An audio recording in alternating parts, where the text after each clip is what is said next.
One class here on campus has taken on a class project unlike those regularly seen on campus. WTV's Kelsey Bemus has more on this story.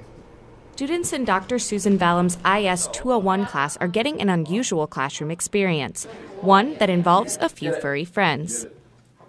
The Military Families and Subcultures class has formed a partnership with Retrieving Freedom, a nonprofit organization dedicated to training service dogs.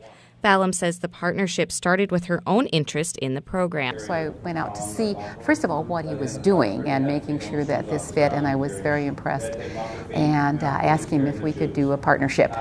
Each week, the dogs visit the students in the classroom. While there, the students do hands-on training with them. Good boy, yes! Retrieving Freedom President Scott Dewey says the partnership benefits the dogs greatly. It's the best thing that could ever happen to the dog, is they'll learn here, and then they'll go there and be tested, and they'll learn again. And then when they go with their new recipient, they'll be tested, and they'll learn again. However, the dogs are not the only ones who learn from this project. Basically, my nonverbal skills. I think that's the most important, like my nonverbal skills will get a little better because, dogs are not really good with verbal. They usually go on nonverbal cues. Dewey also has a tip for the students when it comes to working with these dogs. Patience. Be patient. That's the biggest thing. It's the biggest thing of being any teacher. Dewey and Valum both have things they hope the students will take away from this project. I actually think that their biggest gain out of the class will not be, a greater love for dogs. Honestly, I think their biggest gain is going to be lifelong communication skills. I'm hoping that the ultimate goal will be that our students will be better by working with the dogs through the class so that they learn from experiential learning as opposed to, okay, memorize this chapter and give me a test. Reporting for WTV, I'm Kelsey Bemus. As a college of the Lutheran Church, Wartburg promotes faith and spirituality as one of its main education pillars. However, some students don't believe in the Christian beliefs the school promotes, and some don't believe in any religion at all. WTV's Kelsey Bemus reports. My name is Wes Carlson, and I don't really affiliate myself with any religion. I'm Carly Simon Gersick, and I'm Jewish. According to the enrollment report released last week, Carlson and Simon Gersick are a minority on the Wartburg campus. The report found that 92.5% of students on Wartburg's campus are Christian, and less than 1% affiliate themselves as Islam, Hindu, Buddhist, or Jewish. Simon Gersick says students are often surprised to hear her religion. I get more of, you're really Jewish, or are you kidding kind of thing, because for a lot of people they're from very small towns where it's not every day that they meet a Jew, and I've been told quite often that you're the first Jew I've met. Carlson is a member of Wartburg Choir, which sings religious songs and prays every day before practice. But he says this doesn't bother him. I can appreciate someone giving me a message that has to do with their faith, but I can take that into my life and just leave the faith part out of it, and it's still meaningful. The students agreed that honoring their religious beliefs, or lack of, can be difficult.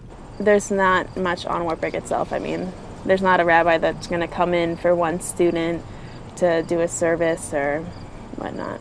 Carlson says he does not regret his decision to attend a school of the church and that he wouldn't choose anywhere else. The only thing I think about it as is, I wouldn't be with as close of a group of people as the Wartburg campus and community is. So, I've thought about it, but I definitely don't regret my decision. Reporting for WTV News, I'm Kelsey Bemus. College officials say that for the first time in Wartburg West history, a student has filed a sexual misconduct claim. WTV's Kelsey Bemus joins us now with more. Kelsey? Thanks, Caitlin.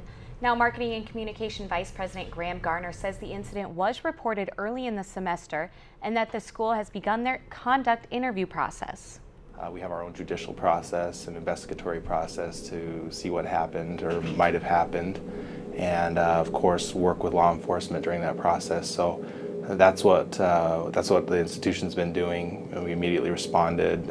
We actually had staff who went out to Denver as soon as we were aware to take a look at all the concerns and find out what happened and what needed to be done. And here's what we do know about the incident. Denver law enforcement continues to investigate the case, but no charges have been filed. Wartburg students are not the only residents living in the Wartburg West apartments. No names have been released, and the college has not confirmed if the Wartburg student who reported the sexual misconduct was assaulted by another Wartburg student or a resident living in the apartments. The charge could raise security concerns here at Wartburg, but a former Wartburg West student I spoke with says she was never concerned about her safety while in Denver. In Denver, I felt that we were just really smart about everything. Never myself had any sort of problems with feeling safe. And I did try to contact Nelson and Benita Bach, program directors for the Wartburg West program.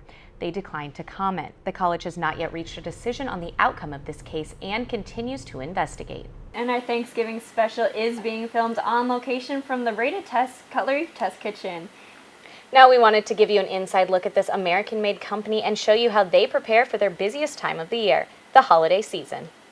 Knives, cookbooks, and candles. Just a few of the products produced at Rada Manufacturing Company.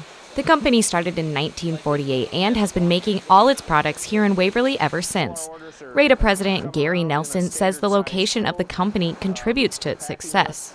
The American-made theme is growing. We're finding more and more customer comments that are directly aimed at us for the fact that we're American-made. Currently, the company is preparing for its busiest time of the year, Christmas. During our peak season, we can have as many as 3,000 packages go out of here on a given day. During the first 9-10 months of the year, it probably averages more between 300 and 600 packages a day. Preparation for Christmas begins at the beginning of the year. Nelson says the company sets a goal to produce a certain amount of products each day, every day, all year long. We physically can't produce at the same level that we sell. So we have to make a sales forecast at the beginning of the year, and as an example, this year we come up with an estimate that we need to produce about 18,000 knives a day in order to meet the fall rush. In addition to the challenges of preparing for the season, Nelson says there's also the added challenge of the changing times. With the benefit of technology, orders are now able to be shipped sooner, and customers expect faster turnaround times. He says that when he first came to Rada 33 years ago, the busiest day of the year for shipping was the third Monday in November, but this has changed. It ended up being the Monday before Thanksgiving, then it became the Monday after Thanksgiving, then it became the first Monday in December, and now our busiest day of the year is the second Monday of December. The company plans ahead and increases workers around the holidays, but Nelson says they mostly have to rely on their intuition to make it through the seasonal rush. We kind of hang on for dear life and hope we predicted correctly that we'll make it through the Christmas season and that we've produced what is going to be adequate to fill the orders.